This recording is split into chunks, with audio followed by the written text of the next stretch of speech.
Gusto mo bang magsusumamo siya sa'yo at parang aso? Gawin ito.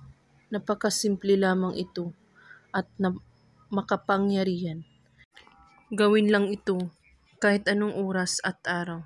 Basta't buo ang inyong paniniwala sa paggawa at walang ibang iniisip at pagdududa. Una, kumuha kayo ng pantali, papel, panulat. Isulat mo sa papel ang pangalan niya. At pagkatapos, hawakan mo ang papel at iisipin mo siyang mabuti kung gaano mo siya kamahal. At pagkatapos, halikan mo ang papel ng 3 beses at itupi mo rin ito ng 3 beses at talian mo ito ng pantali.